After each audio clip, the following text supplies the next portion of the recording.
Okay, so I listened back to part one and I realised there's a lot of feedback coming back through my mic from my monitors. I'm using OBS and I don't know how to just get it recording what it hears in the PC and not through the mic. So I apologise for the sound, but the information is crystal and that's all that matters because I'm really going to be playing a lot of music. Right, I'm now going to show you a few examples of where this has some shortfalls. And I'm going to start here with this snare. So if we play this snare and we gain stage it all the way up, it's still not hitting minus 18. No point slamming that. Okay. And we go over to here and put this on. That make no difference. So, how do we combat this?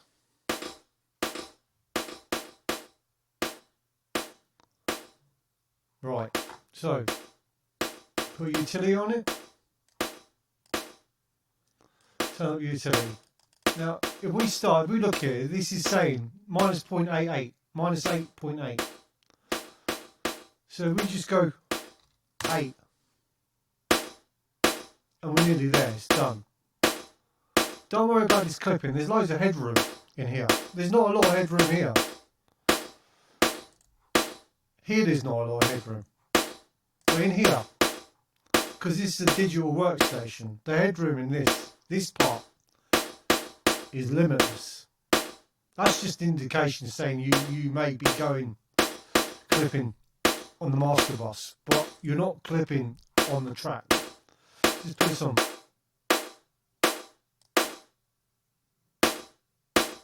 So that's one way around it. So we leave this on now. Because that's a part of the gain station. So we leave that on. Okay? Right, another example. Got this cowbell.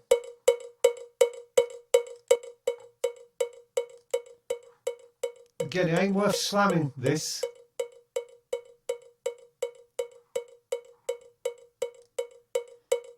And then slamming it.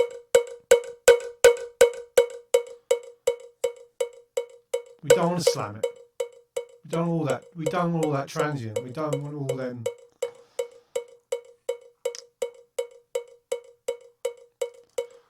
We use utilities.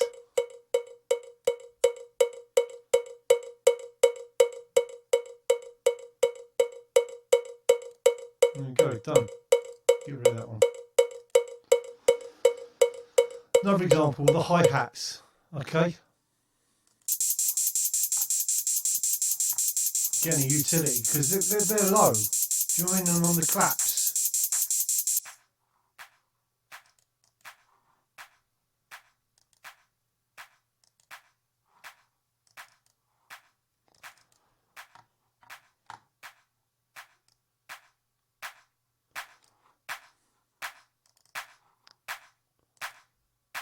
So you've got minus 15. So we just put 15 straight into the utility. Look, minus 15.9. Put 15 straight in. We're there. Done.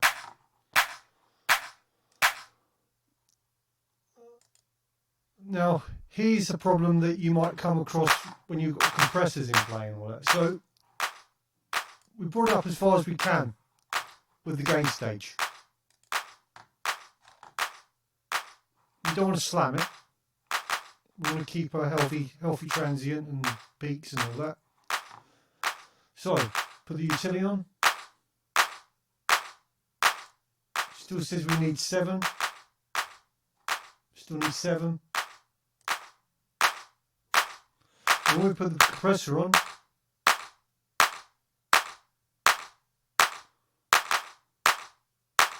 it still stays the same. But what I had to do with the compressor is, let me just duplicate this quickly. When the compressor first went on, this input was a 0.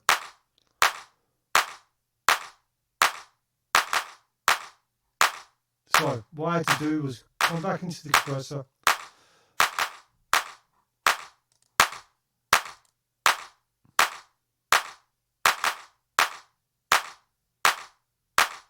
bring it down by minus 1.3 dB. Just to bring it back into the line. This is stuff you're going to have to do. You get your minus 18s. You're going to have to tweak it. You're going to have to play with it. No, I know it's clipping all down here. But you've got to remember, everything at the moment is at 0 dB. Everything. And this is just, we're just gain staging the plugin at the moment. We're just gain staging the tracks at the moment. So we've got the bass here. And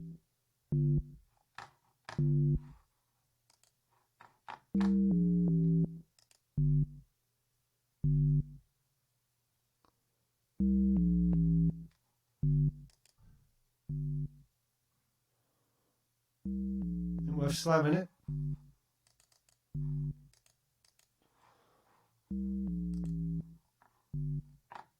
Look, it's up to 17.4 dB already, and it's hardly increased the transients. So, stick a utility on it. Says it wants 8, 7.8, 7.8. So when I put this on, I didn't have this on. I didn't have this, and I didn't have this. Still finding it hard to get up to it. It's because of the compressor. So I had to do some processing. I had to put a limiter on it. I had to drive it, put a limiter on it, put another gain on it. You got to do whatever you got to do to get this meter reading.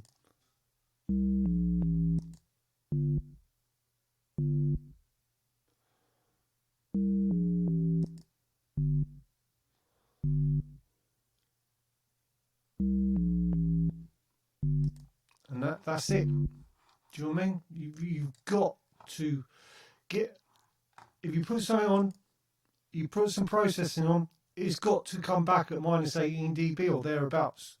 If it was a minus 18 to start with and you process it, it's got to be a minus, because you can hear what you've done then with the compressor. You can hear what you've done with the EQ. There's no point just slamming a track, slamming it up, bang, bang, and mixing it here, because you're just mixing the relative volumes. But when you're in here, you're mixing the actual instrument. You're actually mixing. You're actually sound control. You're controlling the volume of the track. Here, you're just mixing the relative volumes in the mixer. This is a mixer.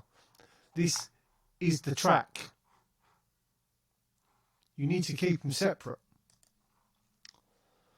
So anyway, I've been through all of this. Here's another example of something I had to do, I think. So, just turn these off.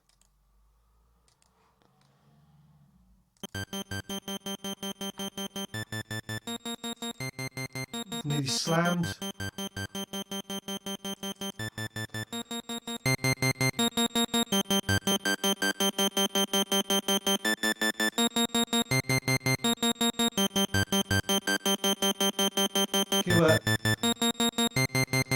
This is taking out the bass from the lead.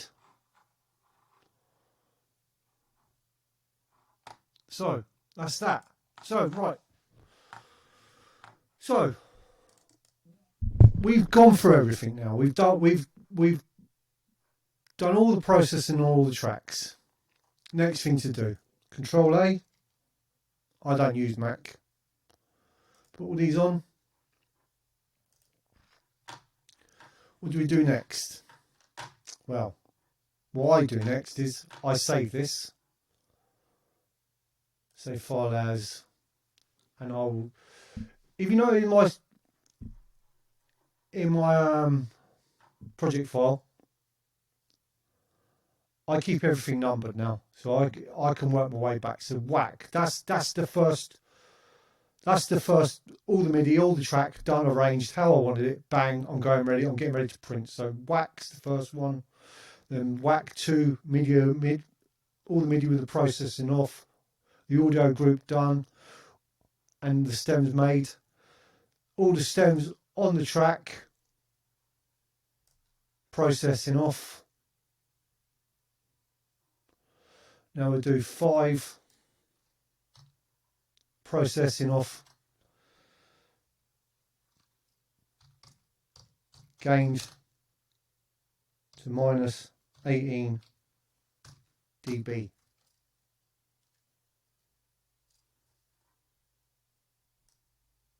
I like using capitals because I'm a blind cunt.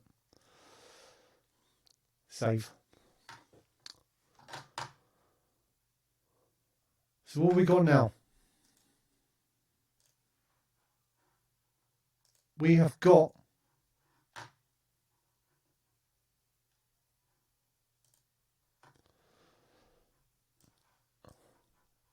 all of this at minus 18 dB,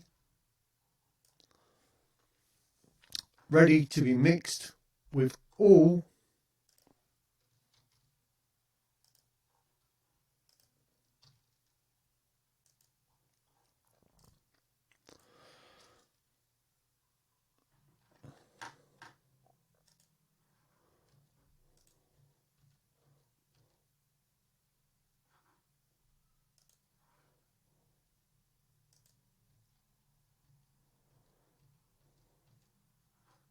the processing off apart from our minus dB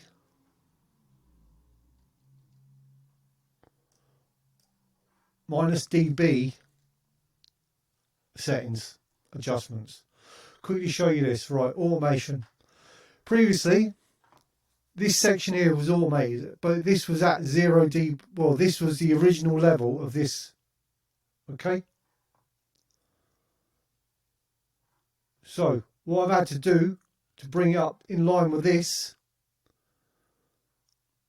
is going to edit value and then just type in this value 16.1. Edit value 16.1. This now brings this automation gain into line with the 0 dB gain, with the minus 18 gain. So if you have brought over automations in your processing, which are volume automations, then you need to make sure that you alter these to now match the new gain. Otherwise, it's going to be playing at that volume, and it's going to get to your automation, it's all going to drop. And if I hadn't have done that, because if we just quickly undo that, we've done all this here, and before I adjusted that, all that would have just been wiped out again by this one as soon as I turn this on. So, like I say,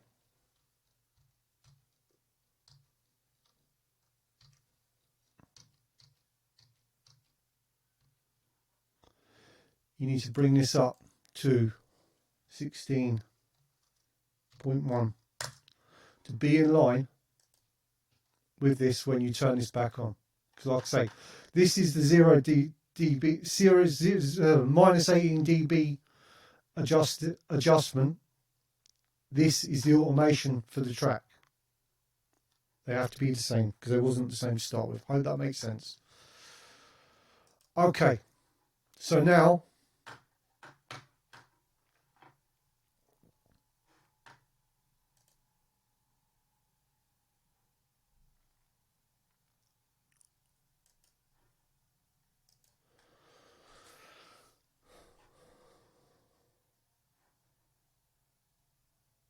like I say, now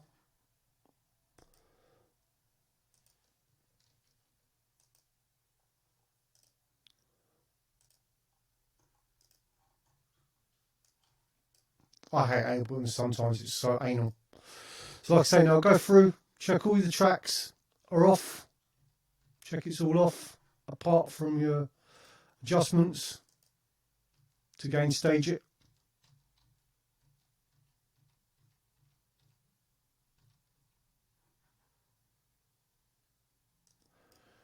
Change any automations that need to be changed.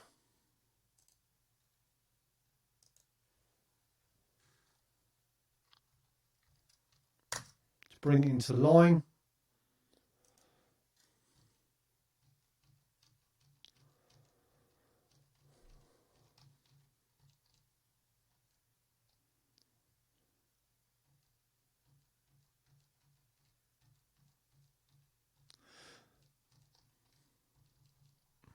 These are all to bring it into line. I put some limiter on some of it because when I boosted the gain staging, it was peaking and it needed to be controlled. So you work that out as you go along. So anyway, we're now here. Everything's gain staged. Everything on the mixer is 0 dB. Let's go to the master. Turn this off. Put this on. Let's find a part of the track. Let's go to the drop.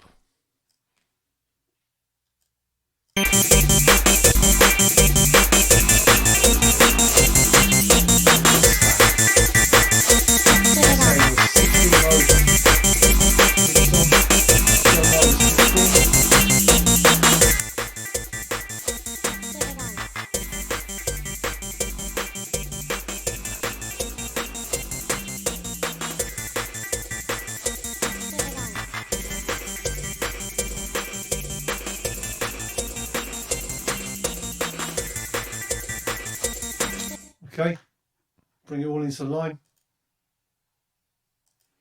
Highlight all of these, drag everything down to 0. And now we're ready to mix. I'm not going to show you how to mix. This is getting it prepared for the mix. But rule of thumb, start with your kick. Let's play. Bring in your kick. Go to the master. Bring in your MV meter.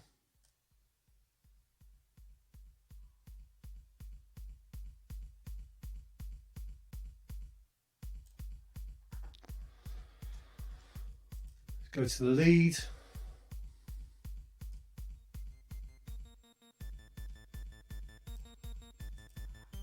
This is in mono.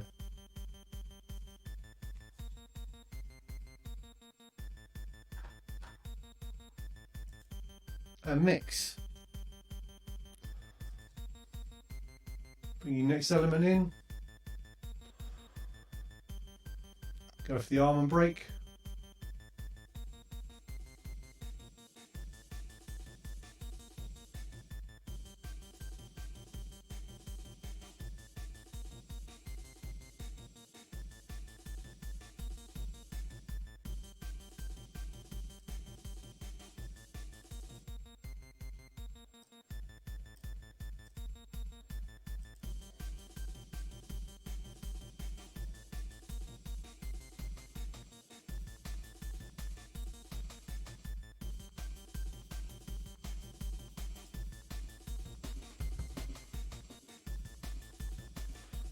Good rule of thumb is turn it up until you can hear it and start turning it down till either you can't hear it again or till it sits just right in the mix. We're mixing mono, so there's no point doing any balancing. But we bring some snares in. It's nice.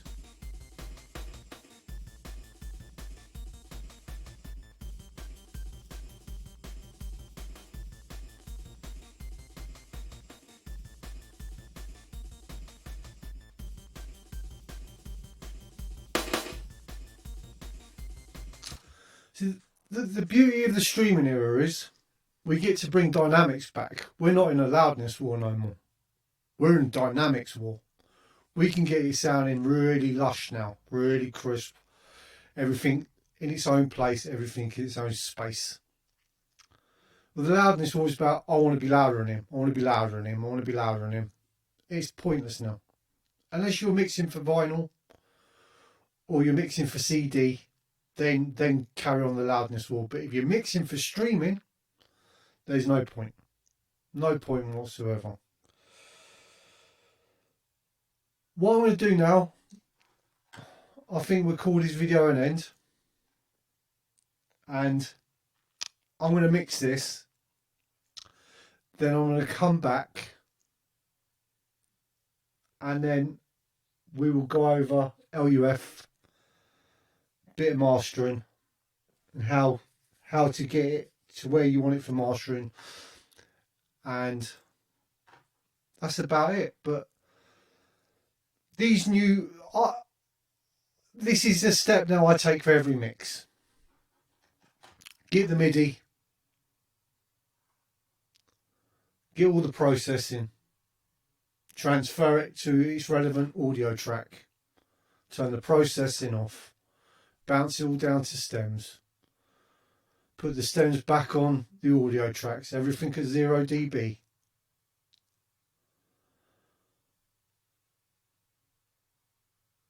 All the faders 0 dB. Gain stage it to -18 with the effects off, then with the effects back on. Get it gain staged everything -18. Turn all the processing off again. Put it back through the mixer. Get the whole track. Take it to its loudest point. Find the loudest point, part of the drop, just where it's slamming. Take it back down to -18. Mix it. Get it how you want it. Mix it in mono. Get it how you like sound with no processing on it. Go back through. Put your processing on. Because whatever levels you set in your master, when you put the processing back on, shouldn't change. Then you can remaster. Then say for example you've got it all mixed to how you want it. What you can then do is turn this off. Everything. Play it.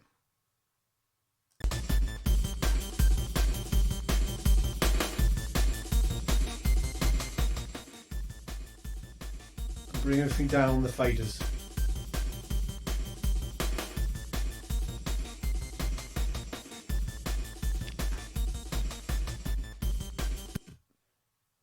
Then you're ready for mastering and add in whatever you want. Like on the lead sound, I want some reverb on that. When I was making the MIDI for this and actually making the track, I weren't really too bothered about saturation and reverb and echoes and delay, because I knew when I come to the mixing phase I'd either redo it or I would add it then, because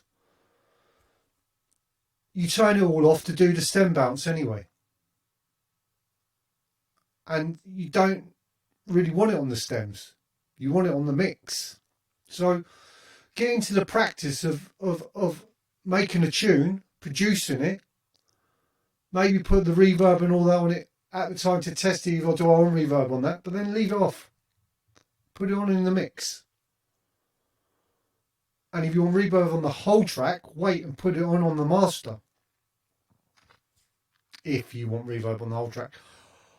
I kind of like dry music. I'm not really a fan of reverb. I like a bit of echo, I like a bit of delay, but reverb I use sparingly, very sparingly. It's like salt. You put so much on to taste, but you put loads on, it's fucking, you've ruined it. It tastes disgusting, it just tastes like fucking salt. Do you know what I mean? It's like chilies. It's nice to have a little bit of chili, but when you put one chili in the dish, it's a little bit hot, put two, it's getting fucking a bit hot, you put fucking 5 in, it's just fucking hot, it's disgusting. That's how you like it, fucking do it, but you're making this for everyone. And when you make a dish for everyone, you've got to make it safe for everyone to eat. Unless everyone eating it likes it fucking hot. But not everyone likes it hot. Anyway, it's an insight how to I now do my new mixing for streaming, because we've now got dynamic range.